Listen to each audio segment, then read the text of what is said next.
against 450 false prophets. Then the living God answered with fire.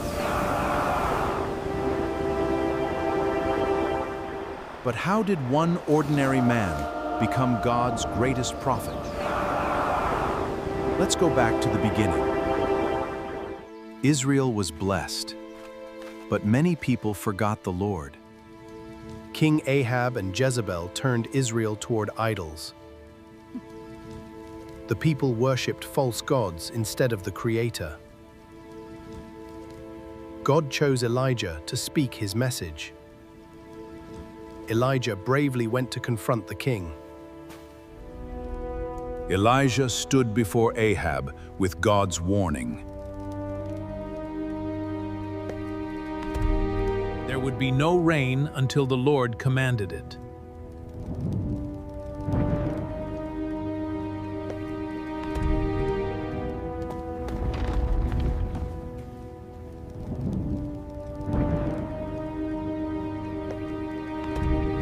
God guided Elijah to a hidden place.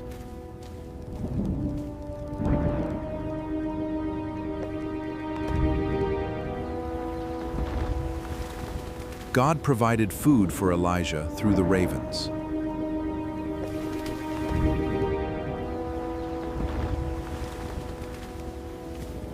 The brook slowly dried as the drought spread across the land.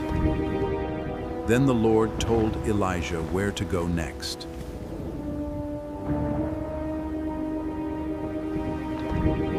God sent Elijah to a widow in Zarephath.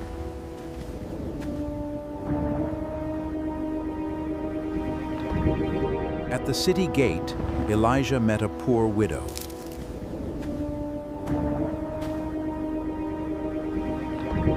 Would you bring me a little water in a jar? And please bring me a piece of bread. Don't be afraid.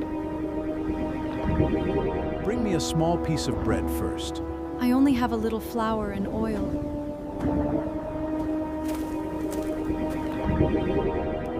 Trust God. Your flour and oil will not run out.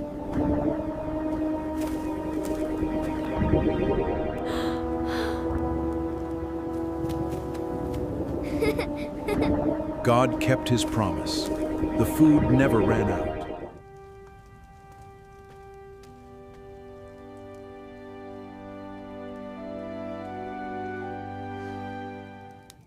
Elijah carried the child upstairs and prayed to the Lord.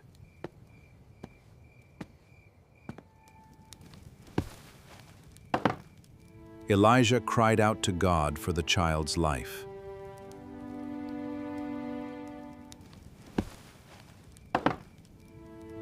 God heard Elijah's prayer and showed his mercy.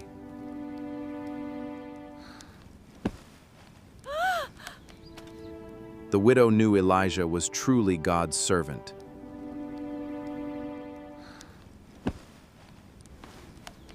Elijah continued his journey, ready to obey God. After many days, Elijah returned to the land of Israel, ready to obey God. Elijah met Obadiah, a faithful servant of God.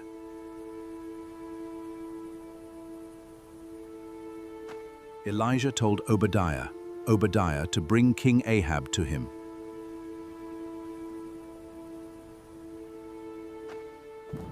King Ahab blamed Elijah for Israel's suffering.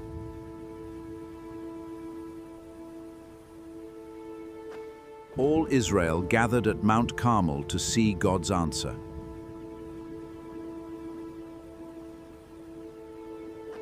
Elijah stood alone against the prophets of Baal. God's answer.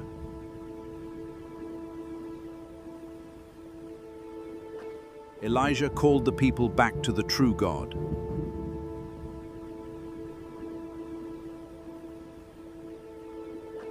Elijah proposed a test to reveal the true God.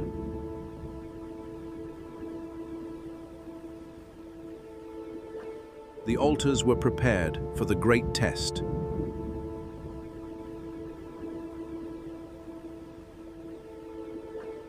The prophets of Baal called all day, but no answer.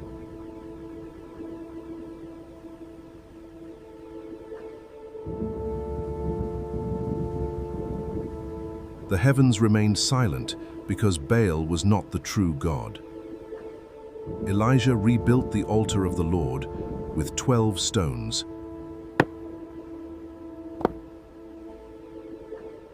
Elijah prepared the altar and called the people to watch.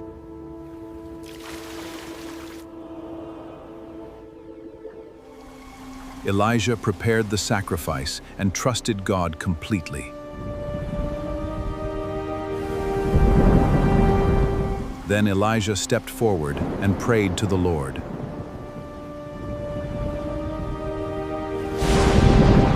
Elijah asked God to reveal his power to all Israel.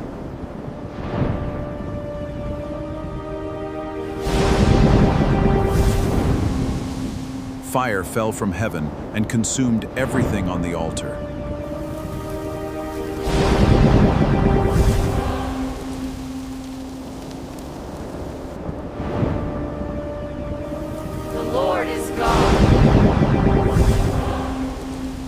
After years of drought, God finally sent rain. The Lord is God. Elijah ran ahead as the Lord's power strengthened him. The Lord is God. Queen Jezebel became furious. She could not believe what had happened.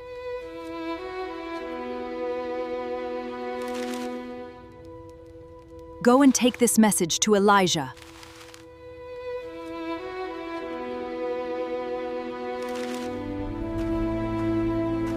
Elijah fled into the wilderness to save his life.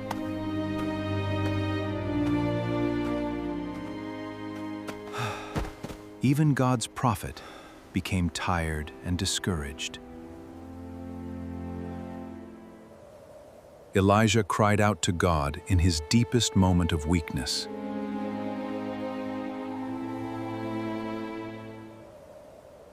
God sent an angel to strengthen Elijah.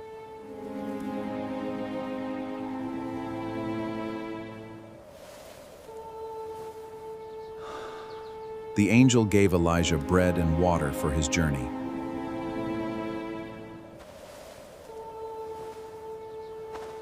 Elijah traveled to Mount Horeb.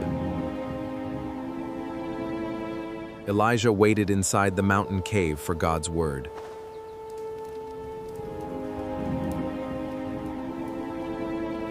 A powerful wind swept across the mountain before Elijah.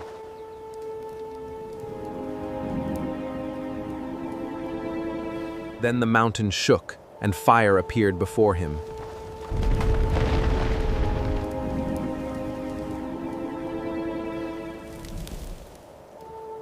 God was not in the powerful signs, but in the gentle whisper.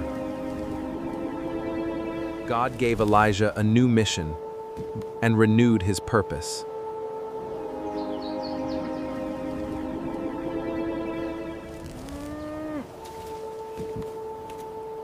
Elijah called Elisha to continue God's work.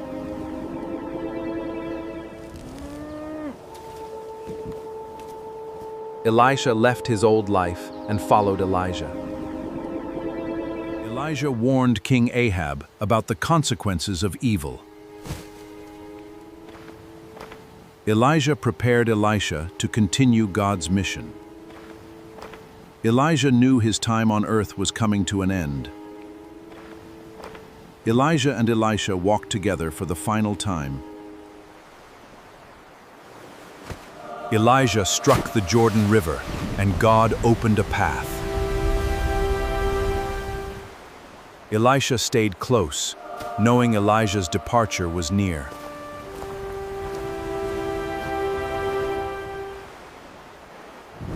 Suddenly, a chariot of fire appeared from heaven. Elijah was taken to heaven in a whirlwind of fire.